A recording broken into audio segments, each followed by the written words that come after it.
Supergiant Games, you screwed me up big time. I was playing Hades 1 on a Game Pass back in the day, and because I loved it so much, I just decided to buy it on Steam. And lo and behold, in just 2 hours, you release Hades 2. Now, I demand my $4 back. Yeah, it was actually only $4 for the Hades 1, but still, for the two of you who didn't understand, I was kidding. I love Hades 1, and it's my fault that I didn't buy it previously, especially for the price. But now, Hades 1 is in early access, and today I want to share my first impressions with you. No, this won't be a full review because game is not actually done. It's in early access. But man, if only everyone else would do early access like this one. So I want to share with you a few of my first impressions after playing Hades 2 for a few hours. So here they are. Hades 2 is actually a direct sequel to Hades 1, and I think it's the first ever sequel made by Supergiant Games. And overall, gameplay wise and everything and art style, it looks very, very similar to Hades 1, which I absolutely love because Hades 1 was an absolute masterpiece in its looks and its gameplay. But now it's playing as Mel. The full name is Melinoe or something like that, some kind of French sounding name. And you are basically playing as a daughter of Hades, a sister of Zagreus,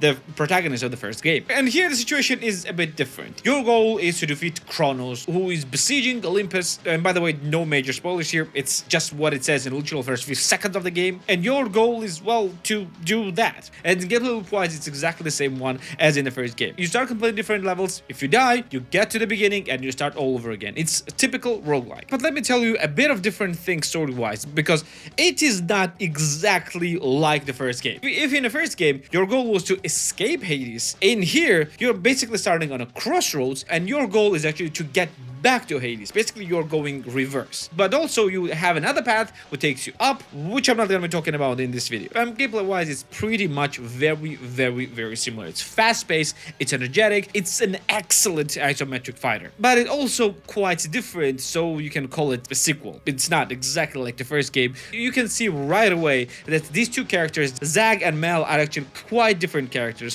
While Zagreus was actually more like a fighter, Mel is actually a witch. She is utilizing more of a magic in her battles, even though we still have quite great hand-to-hand combat. And the gameplay, at looking at first, is actually quite simplistic. You have 3 different attacks, which is your main attack, your additional attack, and your magic attack, which on a computer is just left mouse click, right mouse click, and Q. And each of an attack also have an omega attack, which is basically a magical attack when you just press and hold these attack buttons. And depending on what weapons you have, all those attacks will be different. And just like in the first game, you have different boons granted you by Olympian gods, and not just that, also have boons granted by some titans as well. But those boons are altering your gameplay quite a lot. Like for example, when you get a boon from a moon goddess, Selene, I think, I don't remember exactly the name, you actually get additional power. Like for example, in my playthroughs, I prefer to use the power of a moonbeam. And this moonbeam is an ultimate power that destroys everyone and everything in your path. But to activate this, you actually need to use a certain amount of mana power, which is mainly used with your omega attacks and also with additional attacks, depending on the boon from the different gods that you get. Additional to that, game actually introduces you a card system. With this system, you basically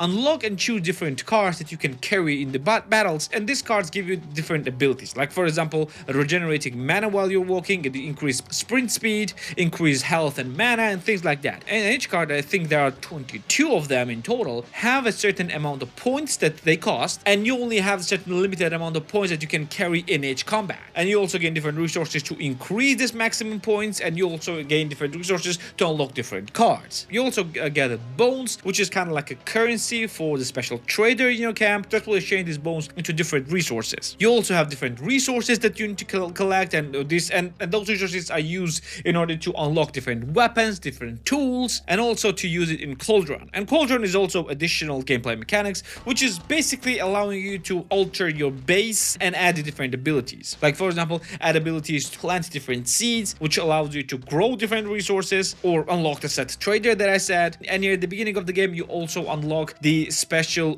bounty board that is provided to you by Sisters of Fate. And within game, as you play, you meet Arachne, which is basically a little spider, which can grant you different dresses, and these dresses will also give you different abilities that can be used until you're gonna get a certain amount of damage. And different mechanics and things that you can do in this game, and the ways of playing this game is simply insane. Hades 1 had a lot of different ways to progress, but it feels like the Hades 2 has more. And I'm not gonna lie, none of those things felt overwhelming. All of those things was actually quite pleasant. I didn't feel like there are too many things to learn. I didn't feel like that there are too many numbers to think about. Everything was pretty much laid out, and what I love about this, and I don't remember if the first Hades had, that every single gameplay terminology has explanation within the tooltip. Basically, we're gonna have additional boon, and this additional boon said that it will increase that thing by that percent. It will explain what that thing exactly is and what it does, which I absolutely love. I really hope every game would have something like that. And yeah, again, this is the first impression. I didn't go through everything just yet. I only played for the few hours. I did a lot of things, but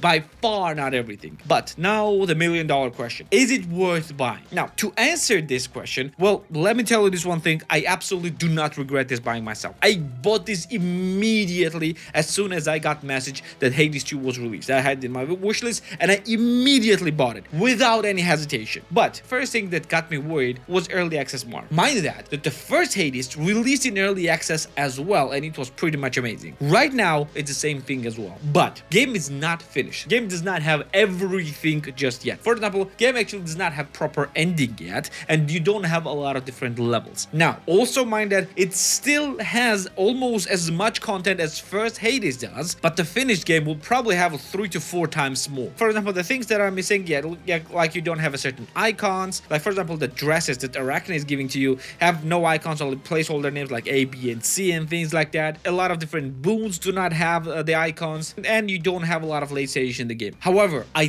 still think that this game is absolutely worth it. I do not regret buying this game myself. I didn't get any key or anything else. I bought this game key myself. I do not regret buying this by a single bit for now. Again, this is not a full review. I will need to play a game much more in order to understand this fully. I am not saying that you need to buy this game right now because of the game, but if you want to support the development of this game and this amazing indie developer that proved to us that they're great dev time and time again, then buy it. Just for that. Not to play the best game ever, just buy it for that. And it seems like people are also loving this game, because at the moment of the recording, game has more than 7,000 reviews. Probably by the time I actually edit this, it will have more, and it has 97% overwhelmingly positive rating. It's that good, and I fully understand what they do. But still, I would be very cautious about your purchase. Do not expect the perfect game. Expect amazing game, and buy it just if you want to support the development of the game, because this early access, this type of early access, is a type of early access that deserves your support. And I do not say these words lightly. I usually do not support early access launches like that. Not as much. But this time, I do not regret this one bit. Oh, and by the way, if you haven't watched my review of the first Hades, you can watch it right here.